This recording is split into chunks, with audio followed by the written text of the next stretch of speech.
চলুন আজকে একটা অন্যরকম গল্পের সম্মুখীন হই আমরা।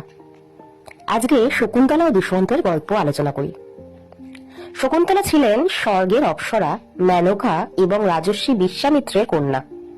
বিশ্বামিত্রের কঠোর তপস্যা ভঙ্গ করার জন্য দেবরাজ ইন্দ্র মেনকাকে পাঠিয়েছিলেন। শকুন্তলার জন্মের পর মেনকা তাকে মালিনী নদীর তীরে ফেলে রেখে চলে যান। সেখানে শকুন্ত পাখি তাকে রক্ষা করেছিল বলে মহর্ষি কর্ণ তার নাম রাখেন শকুন্তলা। কর্ণমুনির আশ্রমে তার পিতৃস্নেহে বেড়ে ওঠা শকুন্তলার। একদিন হস্তিনাপুরের রাজা দুষ্মন্ত মৃগয়া গিয়ে কর্ণমুনির আশ্রমে উপস্থিত হন। সেখানে সুন্দরী শকুন্তলাকে দেখে তিনি মুগ্ধ হন। কর্ণমুনির অনুপস্থিতিতে তাদের মধ্যে প্রেম গড়ে ওঠে এবং তারা গান্ধর্ব মতে বিবাহ করেন। ফিরে যাওয়ার সময় দুষ্মন্ত শকুন্তলাকে তার রাজকীয় স্বাক্ষরিত আংটিটি উপহার দেন এবং কথা দেন শীঘ্রই তাকে রাজপ্রাসাদে নিয়ে যাবেন। দুষ্মন্তের বিরহে মগ্ন শকুন্তলা একদিন আশ্রমে আগত ক্রোধী ঋষি দুর্বাসাকে লক্ষ্য করেননি। এতে অপমানিত বোধ করে দুর্বাসা অভিশাপ দেন, যার চিন্তায় তুমি মগ্ন সে তোমাকে ভুলে যাবে।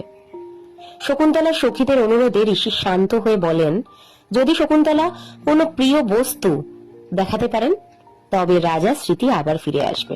শকুন্তলা যখন অন্তঃসত্ত্বা তখন মহর্ষি কর্ণ তাকে রাজা দুষ্মন্তের কাছে পাঠানোর ব্যবস্থা করেন। পথে গঙ্গায় স্নান করার সময় অসাবধানতাবশত রাজদত্ত আংটিটি জলে পড়ে হারিয়ে যায়। রাজসভায় পৌঁছানোর পর অভিশাপের প্রভাবে দুষ্মন্ত শকুন্তলাকে চিনতে অস্বীকার করেন।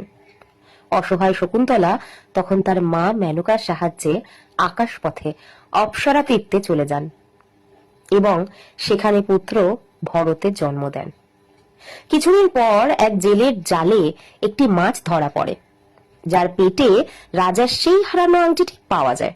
আংটিটি দেখা মাত্রই দুষ্মন্তের সমস্ত স্মৃতি ফিরে আসে এবং তিনি শকুন্তলার জন্য গভীর শোকে ও অনুশোচনায় দগ্ধ হতে থাকেন।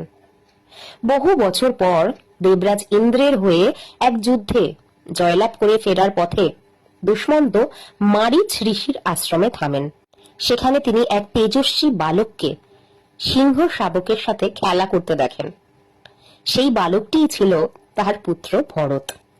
সেখানেই শকুন্তলার সাথে তার পুনরায় দেখা হয়। সত্য জানার পর দুষ্মন্ত শকুন্তলার কাছে ক্ষমা চান এবং সপরিবারে হস্তিনাপুরে ফিরে আসেন।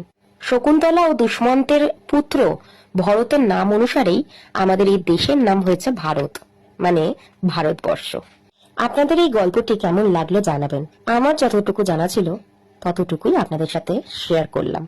আপনারা শকুন্তলা ও দুষ্মন্তর ব্যাপারে আরো কিছু জানলে কমেন্ট বক্সে কমেন্ট করুন, কারণ এইসব গল্প আমার শুনতেও খুব ভালো লাগে। আর যদি আপনাদেরও এরকম গল্প শুনতে ভালো লাগে তাহলে জানাবেন অবশ্যই, কারণ আপনাদের ভালো লাগলে তবেই এরকম ছোট ছোট গল্প যেগুলো আমিও জানি সেগুলো আপনাদের সাথে শেয়ার করব। ধন্যবাদ।